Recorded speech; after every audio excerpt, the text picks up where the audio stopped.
ओम नमो भगवते वासुदेवाय नमः। आप सभी प्रिय भक्तगणों को पद्मिनी एकादशी की हार्दिक शुभकामना। जो भक्त श्रद्धा और नियम से पद्मिनी एकादशी का व्रत करते हैं उसे भगवान विष्णु की कृपा से जीवन में सुख, शांति, समृद्धि और अंत में मोक्ष की प्राप्ति होती है। एक ऐसा दिव्य व्रत जो बदल दे भाग्य, मिटा दे दुख और दिलाए भगवान विष्णु की असीम कृपा। सनातन धर्म में अनेक व्रत और पर्व बताए गए हैं, लेकिन उनमें से कुछ इतने दुर्लभ और चमत्कारी होते हैं कि स्वयं देवता भी उनका महत्व बताते हैं। उन्हीं में से एक पद्मिनी एकादशी है।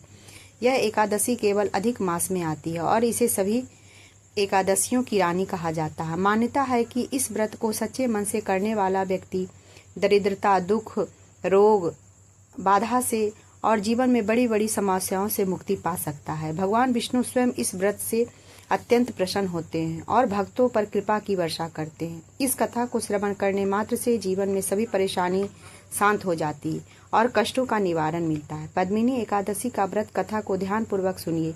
बहुत प्राचीन समय की बात है। माहिष्मती नगर में एक महान प्रतापी राजा राज करता था, जिसका नाम राजा कीर्तिवीर्य था।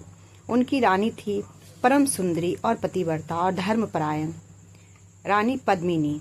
राजा के पास अपार धन, विशाल सेना, सोना चांदी के महल और हर प्रकार के वैभव था।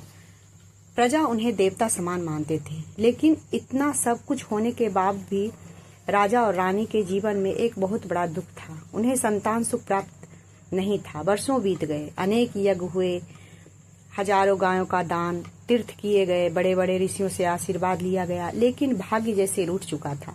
धीरे धीरे राजा चिंता में डूबने लगे। उनका मन राजपाट से हट गया। वे सोचने लगे, मेरे बाद इस राज्य का क्या होगा, मेरा वंश कैसे चलेगा।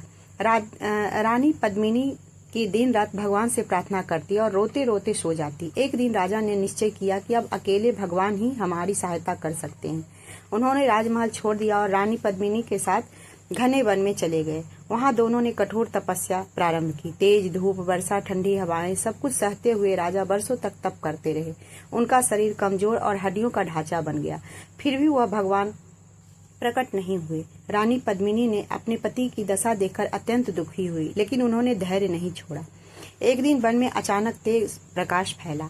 वहां महान पतिव्रता और तपस्विनी माता अनसुईया प्रकट हुई। रानी पद्मिनी ने उनके चरणों में गिरकर कहा, हे माता, कृपा करके ऐसा उपाय बताइए जिससे हमारे जीवन का दुख दूर हो जाए। माता अनसुईया ने ध्यान लगाया और बोली, हे पुत्री, अधिक मास के शुक्ल पक्ष में आने वाली पद्मिनी एकादशी व्रत करें। वह व्रत इतना शक्तिशाली है कि असंभव को संभव बना देता है। उन्होंने व्रत की पूरी विधि बताई और कहा, इस दिन पूरी श्रद्धा से भगवान विष्णु का पूजन, भजन और रात्रि जागरण करना।